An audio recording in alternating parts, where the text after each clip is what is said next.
معاویہ کہتے ہیں بازی کہ میں نے نبی صلی اللہ علیہ وسلم سے عرض کیا یا رسول اللہ صلی اللہ علیہ وسلم ہم اپنی عورتوں کے کس حصے میں آئیں اور کس حصے کو چھوڑیں.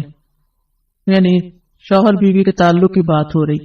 یہ بھی ایک بہت آج کے دور کا ہر دور کا مسئلہ ہے، لیکن آج کے دور میں اور بھی گمبھیر ہوتا چلا جا رہا ہے بہت سی چیزوں سے ایکسپوز ہونے کی وجہ سے. تو کیا جائز حد ہے اور کیا نہیں ہے؟ فزیکل ریلیشن شپ کے لیے کس حصے کو استعمال کیا جا سکتا ہے کس کو نہیں، یہ سوال. تو اس پر آپ صلی اللہ علیہ وسلم نے فرمایا تمہاری بیوی تمہارا کھیت ہے، تم اپنے کھیت میں جہاں سے چاہو آؤ.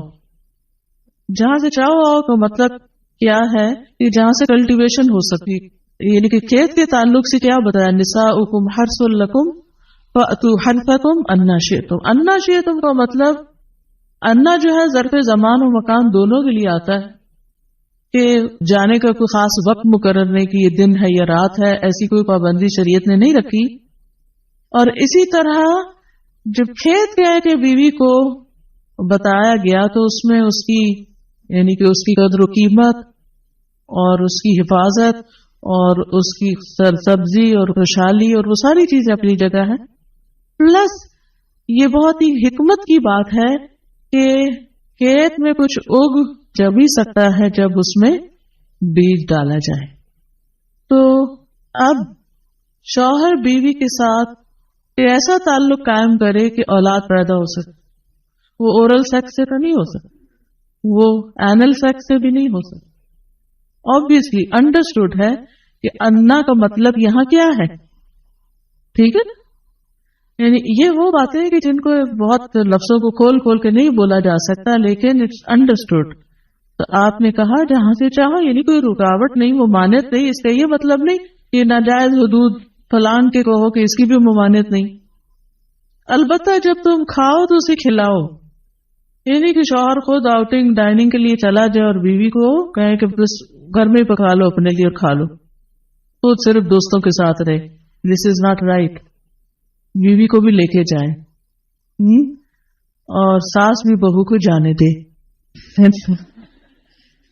جب تم کھاؤ تو اسے بھی کھلاؤ، جب پہناؤ تو اسے بھی پہناؤ. کا مطلب یہ ہے کہ عید آئی ہے اپنے لیے سوٹ لے رہے ہو تو بیوی کو بھی کچھ لے کے دو. یہ ہے ایکوالٹی ایک طرح سے. تو اس کے چہرے پہ نہ مارو، اسے گالیاں مت دو، ابیوز نہیں کر سکتے. اور اسے قطع تعلقی اگر کرو، یعنی ویسے تو نہ کرو لیکن اگر کرو تو گھر کی حد تک رکھو. کک آؤٹ نہیں کرو، ویسے باہر نہیں پھینکو، گھر سے نہیں نکالو. کیونکہ بعض شوہر کہتے ہیں نا، فون پہ کہہ دیتے ہیں گھر چلی جاؤ ماں باپ کے، میں تب گھر میں داخل ہوں گا، آؤں گا ہی نہیں. یہ غلط ہے، ایسے نہیں کرنا چاہیے. اور یہ کیسے مناسب، یہ کیسے ہو سکتا ہے کہ تم اس کے ساتھ یہ سلوک کرو جبکہ تم ایک دوسرے کے پاس حلال طریقے سے آتے ہو. یعنی تمہارا ایک جائز تعلق ہے اور پھر تم اس تعلق کو اس طرح خراب کرو. تو بیوی کو مارنے سے متعلق جو قرآن اور حدیث کی روشنی میں جو حکم ہے وہ سامنے. پھر اسی طرح غلام کو مارنے کی ممانعت، نوکر کو، غلام کو، اس کو بھی نہیں مارنا چاہیے. ابو مسعود بدری سے روایت ہے کہ میں اپنے غلام کو کوڑے کے ساتھ مار رہا تھا کہ میں نے اپنے پیچھے سے آواز سنی، اے ابو مسعود جان لو. اور میں غصے کی وجہ سے آواز سمجھ نہ سکا، یعنی ایسے مار رہا تھا کہ مجھے نہیں سمجھ آئے گی کہ اس نے پکارا مجھے. جب وہ میرے قریب ہوئے تو وہ رسول اللہ صلی اللہ علیہ وسلم تھے اور آپ فرما رہے تھے جان لو ابو مسعود، جان لو ابو مسعود.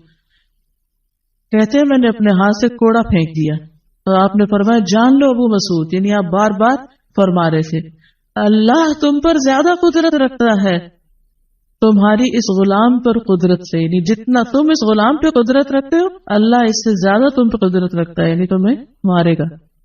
کہتے ہیں کہ میں نے عرض کیا اے اللہ کے رسول صلی اللہ علیہ وسلم میں اس کے بعد کبھی غلام کو نہیں ماروں گا. اور بعض روایت میں آتا ہے کہ انہوں نے آزاد کر دیا.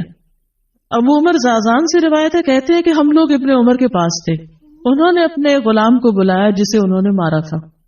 انہوں نے اس کی پیٹھ کھول کر دیکھی، کہا کیا تمہیں تکلیف ہو رہی ہے؟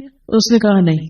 اس کے بعد ابن عمر نے غلام کو آزاد کر دیا اور ایک تنکا زمین سے اٹھایا اور کہا کہ مجھے اس کا اتنا بھی اجر نہیں ملے گا جتنا اس تنکے کا وزن ہے۔ میں نے کہا ابو عبد الرحمن آپ ایسے کیوں کہہ رہے ہیں؟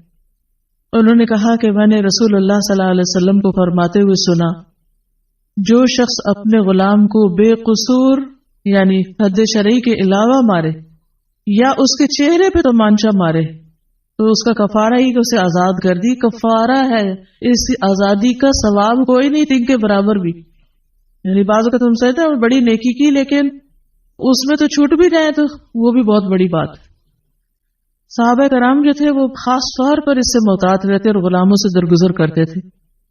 ابو لیلہ کہتے ہیں کہ سلمان رضی اللہ عنہ نکلے، وہ اپنی سواری کو چارہ کھلاتے تھے تو وہ ہودے سے گرتا رہتا۔ ہودہ کیا کہتے ہیں؟ وہ چیز